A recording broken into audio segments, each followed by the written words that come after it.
Some of this year's local elections were close and others not. We have the full election results for you coming up. As well as your Greeley City Council results, we have the ballot measures returns.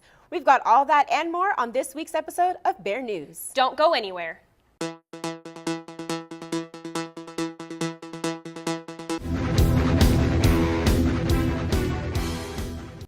Greeley voters elected longtime city councilman John Gates to be the next mayor.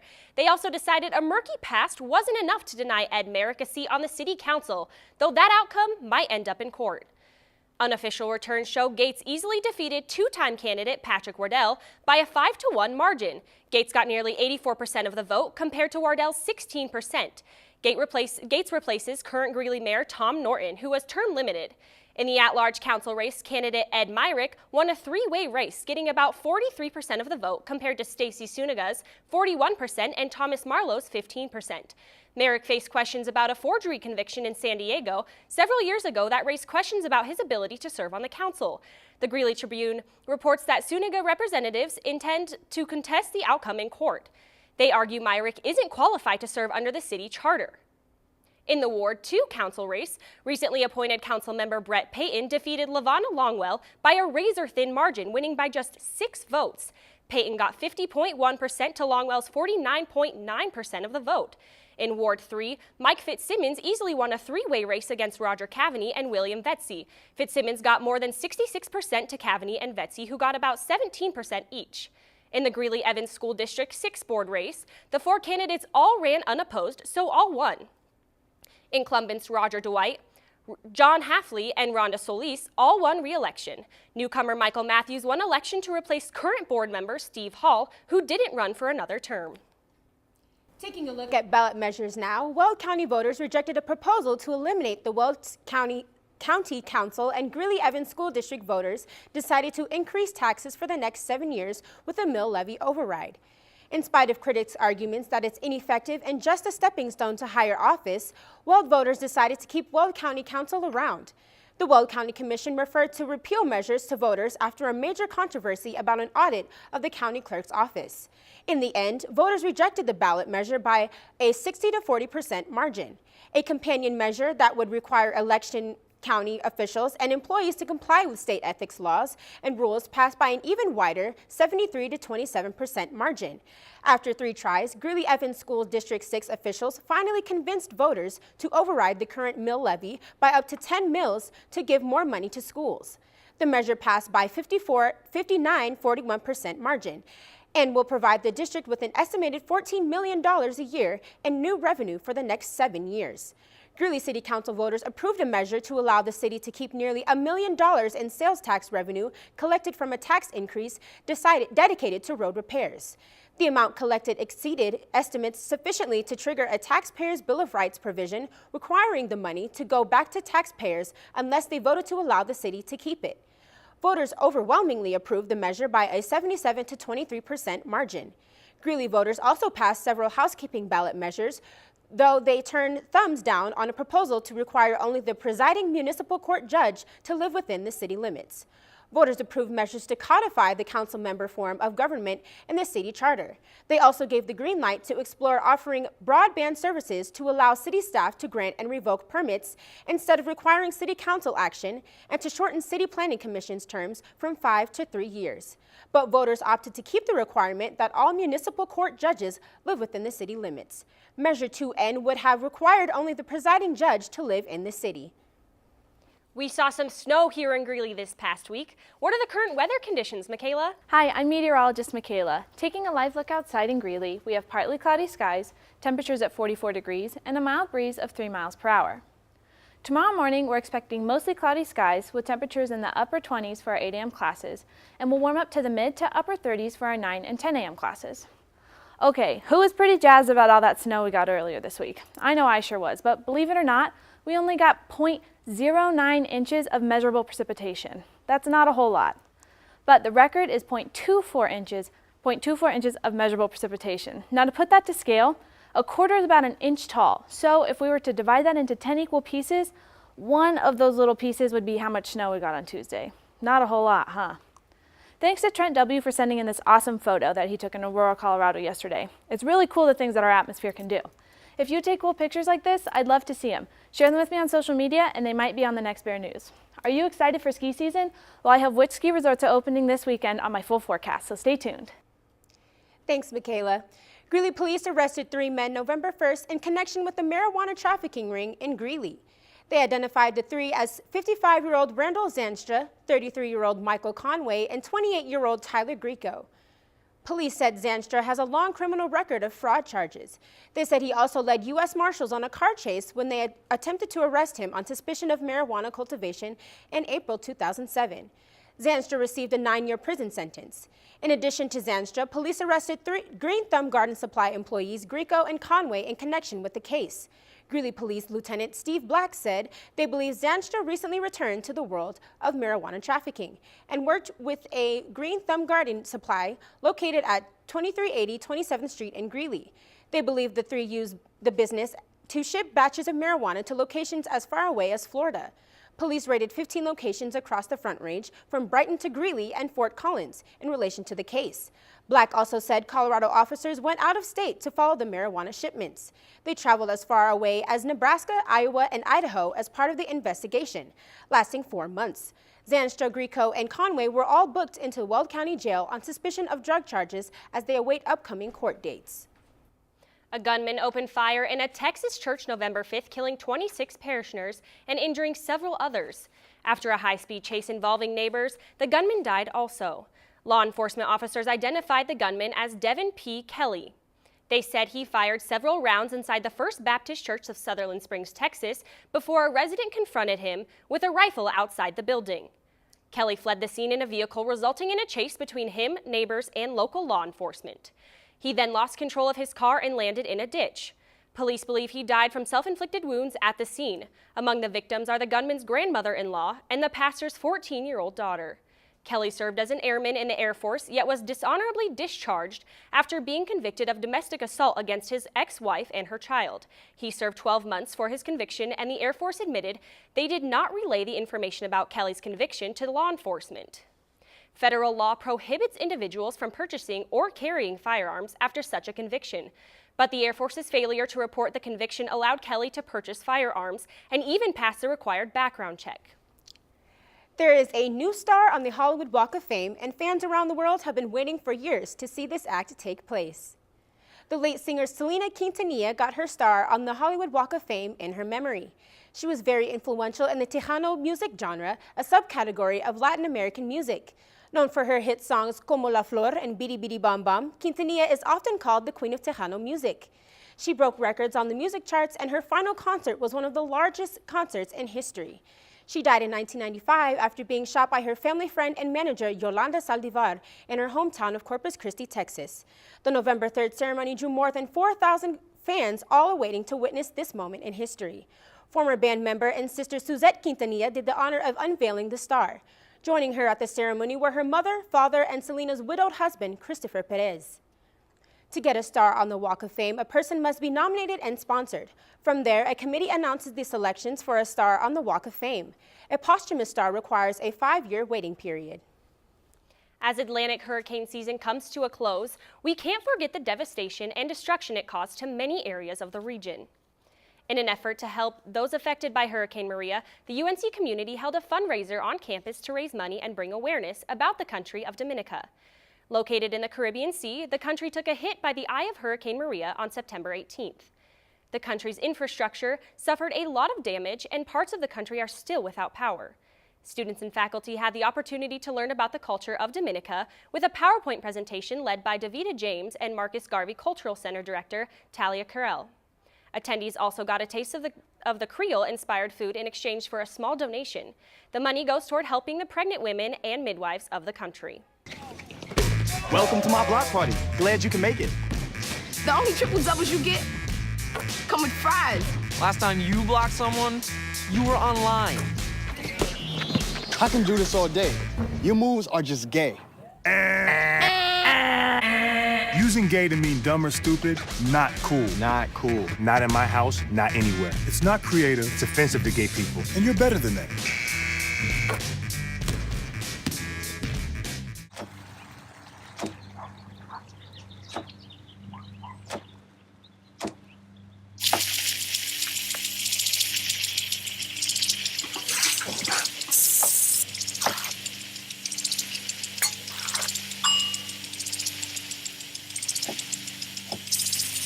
Clean kitchen surfaces, utensils, and hands with soapy water. 1 in 6 Americans will get sick from food poisoning this year. Keep your family safer. Check your steps at foodsafety.gov. Welcome back to Bear News. I'm meteorologist Michaela Lucero. Taking a live look at Loveland, we see a lot of snow, and it's got me jazzed for ski season. On Friday, Keystone, Copper Mountain, and Breckenridge are opening, and on Saturday, Wolf Creek Ski Area is opening.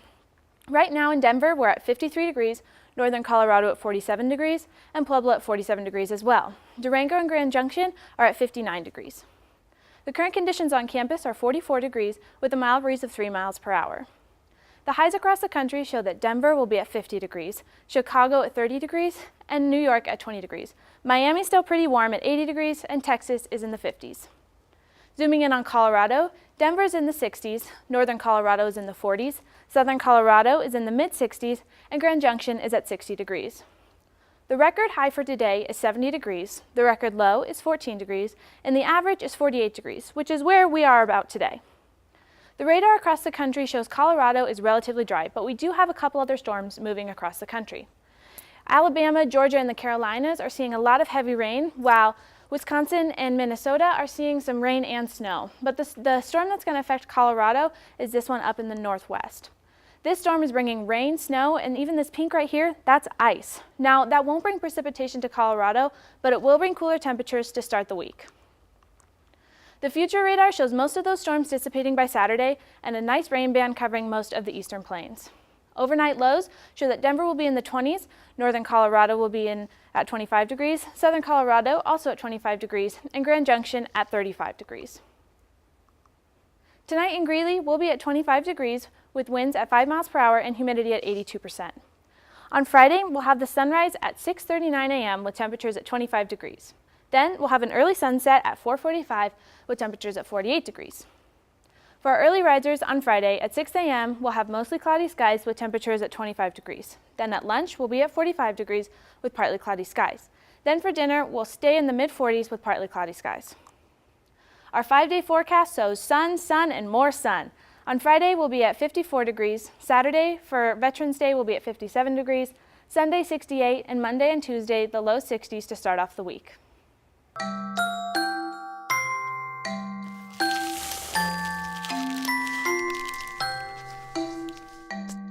Kids will spend 8 minutes decorating their little brother.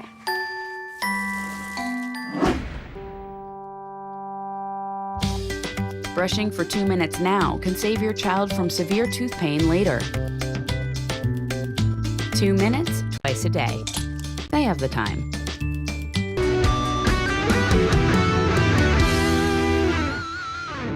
The search for the next UNC president continues to move forward. On Wednesday, the Board of Trustees announced a finalized list of characteristics they will use to find current President K. Norton's successor. Some of those qualities include a candidate who engages, energizes, and inspires people, someone who values and builds on UNC's unique strengths and promotes a positive campus climate. The committee will interview qualified candidates in January, and they aim to hire a new president by April. The Center for International Education welcomes a new executive director, Olga Barron. Barron previously worked at Eastern Washington University and in the People-to-People Ambassador Program. She has an extensive background in international education, including international student services and study abroad programming. The Center for International Education provides educational support for all students on campus and is located in the University Center. In an effort to curb violence and racial slurs in residence halls, UNC's Housing and Residential Education Office sent out an email to students living on campus November 3rd. The email expresses concerns about student behaviors in the residence halls. In the email, the Housing and Residential Education Office says it received several reports of racial slurs and even physical violence between students and in roommate conflicts. The email says that while UNC supports freedom of speech, they would like to acknowledge that this kind of language causes harm and is not acceptable in the community, regardless of the intended use. Housing and Residential Education then goes on to state that discrimination, threats of harm, and social ostracism in the forms of jokes are real issues that people of various racial backgrounds encounter too often. In another section, the email said that the Department of Housing and Residential Education strives to be inclusive of all community members and give the opportunity to create an environment where all people are welcomed and valued. The department ends the email by reminding students who experience discrimination that there are campus resources available for students to report and receive support. If you experience discrimination on campus, please reach out to the resources and links provided. With spring semester right around the corner, spring registration is already underway. Students, if you haven't already met with your advisor, do so to get your password to register for next semester's classes before the registration deadline approaches. With cold and flu season quickly approaching, students are scrambling to do everything they can to stay healthy. The Student Health Center had their annual health fair on November 8th to educate students on how they can stay healthy during the colder months. More than 10 booths, including the Campus Rec Center, UNCPD, and Cancer Awareness were all part of the 3-hour event. Trained professionals tested glucose levels, gave blood pressure readings, and checked eyesight. There was even a booth for students to receive free flu shots. Representatives at each stop provided students with pamphlets of different information on how to stay healthy. Along with a multitude of medical information, each booth had prizes and giveaways. The freebies included hand sanitizer, sunglasses, t-shirts, and even socks. At each booth, students would fill out an information card. The information went into a box at each station that put them in a drawing to win a mountain bike. If you missed out on getting your free flu shot, no need to worry. The Student Health Center offers free flu shots for all UNC students.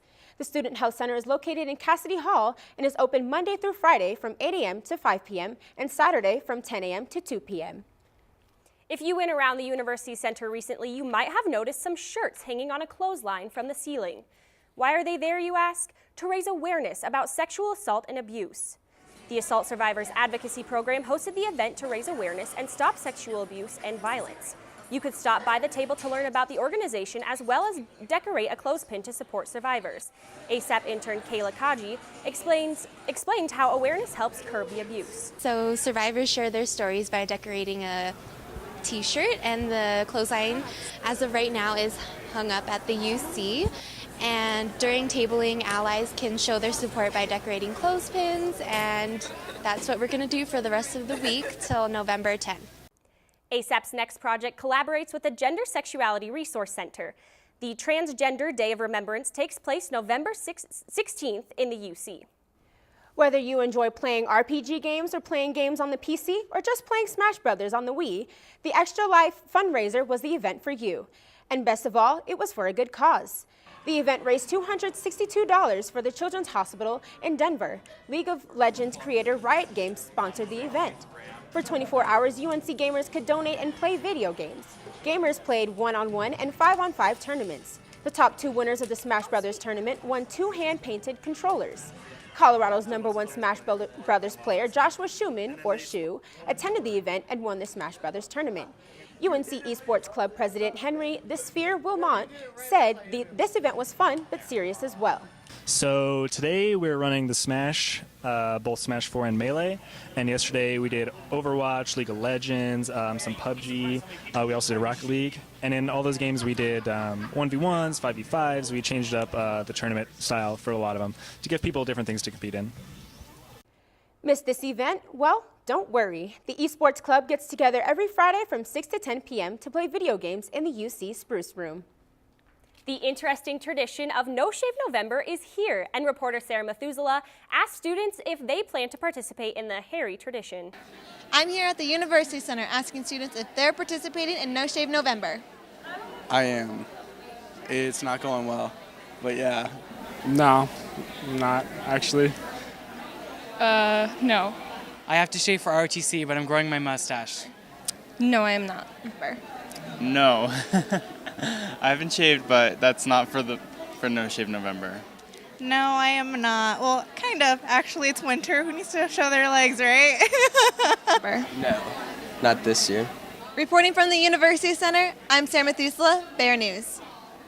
No Shave November might not be for everyone, but for those who participate, we at BearNews wish you luck. And that's our show for tonight. Thanks for joining us this evening. We'll be back next week. Until then, stay up to date on our Twitter and Instagram at BearNews. Be sure to follow us. Have a good evening.